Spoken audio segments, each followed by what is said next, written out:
नमस्कार, राधे राधे, जय श्री कृष्णा। वृंदे राखी चैनल पर आपका स्वागत है। आज मैं आपको इस वीडियो में बताऊंगी कि शास्त्रों में कार्तिक स्नान के बारे में क्या बताया गया है, इसका क्या महत्व है और नदी में, तालाब में, पोखर में, किस जलाशय में स्नान करने से, किस तीर्थ पर स्नान करने से क्या फल मिलता है, स्नान के क्या नियम है कार्तिक मास में, वो सारी जानकारी मैं आपको इस वीडियो में दूंगी। कार्तिक मास का व्रत, कार्तिक मास में तुलसी पूजा, तुलसी रोपण और कार्तिक मास का क्या महत्व है, ये सारी वीडियोस आपको मेरे चैनल पर मिल जाएगी। आप वह भी जाकर जरूर देख लीजिएगा। तो आइए अब हम शुरू करते हैं कार्तिक मास में शास्त्रोक्त नियम स्नान के और इसका फल। शास्त्रों के अनुसार कार्तिक स्नान के नियम के अनुसार कार्तिक मास का स्नान आश्विन मास के पूर्णिमा से प्रारंभ करके कार्तिक मास की पूर्णिमा तक करना चाहिए। इस प्रकार नियम के अनुसार स्नान करने से कार्तिक मास के स्नान का विशेष महत्व और फल प्राप्त होता है। कार्तिक मास में कुछ रात्रि बाकी रहे तभी स्नान किया जाए तो वह उत्तम और भगवान विष्णु को संतुष्ट करने वाला है। सूर्य उदय काल में किया हुआ स्नान मध्यम श्रेणी का है। जब तक कृत्तिका अस्त न हो तभी तक स्नान का उत्तम समय है, अन्यथा बहुत विलंब करके किया हुआ स्नान कार्तिक स्नान की श्रेणी में नहीं आता।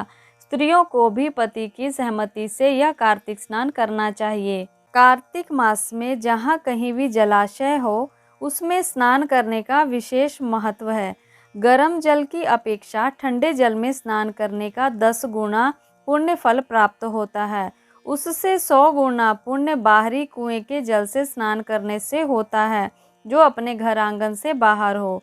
उससे अधिक पुण्य बावड़ी में, कुएं से अधिक पुण्य बावड़ी में स्नान करने से मिलता है। उससे भी अधिक पुण्य पोखर में स्नान करने से होता है। उससे 10 गुना झरने में और उससे भी अधिक पुण्य कार्तिक में नदी स्नान करने से होता है। उससे भी 10 गुना तीर्थों में बतलाया गया है स्नान का विशेष महत्व।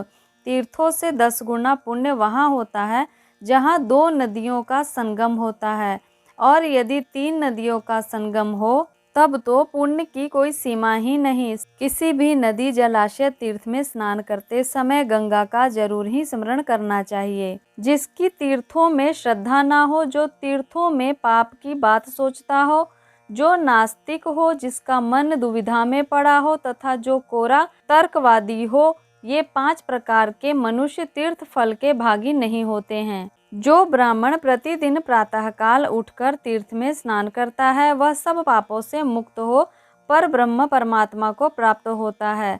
काशी में पंचनंद यानी कि पंचगंगा तीर्थ है, जो तीनों लोकों में विख्यात है। कार्तिक मास आने पर रौरक नरक में पड़े हुए पितर भी चिल्लाते हैं कि क्या हमारे वंश में कोई ऐसा भाग्यवान पैदा होगा जो पंचगंगा में जाकर हमारे लिए नरक से उद्धार करने वाला तर्पण करेगा। लाखों पाप करने पर भी मनुष्य यदि पंचगंगा में स्नान कर बिंदु माधव जी की पूजा करे तो उसके सभी पाप नष्ट हो जाते हैं। सिंधु, कृष्णा, वेणी, यमुना, सरस्वती, गोदावरी, विपाशा यानी कि व्यास, नर्मदा, तमसा, मही, कावेरी, सरयू, श्रीपा, रमणवती यानी कि चंबल, बितस्ता यानी कि झेलम, वैदिका, शौणभद्र, वैद्रवती यानी कि बेतवा, अपराजिता, गंडकी, गोमती, पूर्णा, ब्रह्मपुत्रा, मानसरोवर, वागमती, शतलज, ये तीर्थ कार्तिक में दुर्लभ हैं।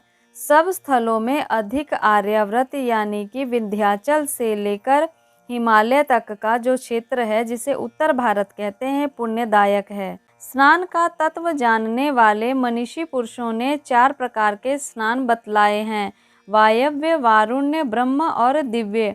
गोधूलि से किया हुआ स्नान वायव्य कहलाता है। समुद्र आदि के जल में जो स्नान किया जाता है उसे वारुण्य स्नान कहते हैं। वेद मंत्रों के उच्चारण से जो स्नान किया जाता है उसे ब्रह्म स्नान कहते हैं। मेघों के द्वारा अथवा सूर्य की किरणों द्वारा जो जल अपने शरीर पर गिरता है उसे दिव्य स्नान कहते हैं।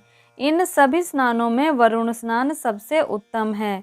ब्राह्मण, क्षत्रिय, वैश्य को मंत्रोच्चारण पूर्वक स्नान करना चाहिए। स्त्री और अन्यों को बिना मंत्रों के ही स्नान कर लेना चाहिए।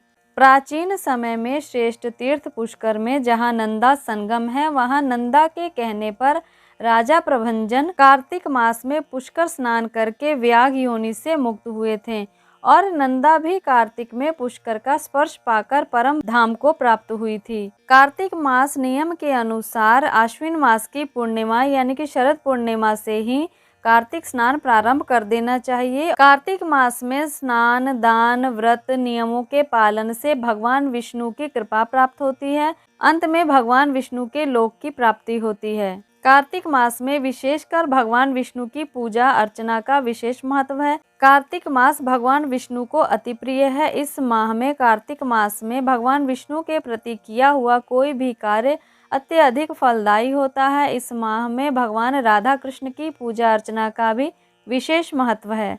तो ये थी कार्तिक मास के स्नान के बारे में पूरे नियम और फल का वर्णन जो कि शास्त्रों में बताया गया है। कार्तिक मास के बारे में और भी बहुत सारी जानकारियाँ आपको मेरे चैनल पर मिल जाएगी। यह जो महीना है कार्तिक का, यह बहुत ही विशेष है, 12 महीनों में सबसे सर्वश्रेष्ठ है। तो अपनी प्रतिक्रिया या राय देने के लिए कमेंट जरूर करिएगा या कमेंट बॉक्स में राधे राधे या जय श्री कृष्ण जरूर लिखिएगा। तो तब तक के लिए नमस्कार।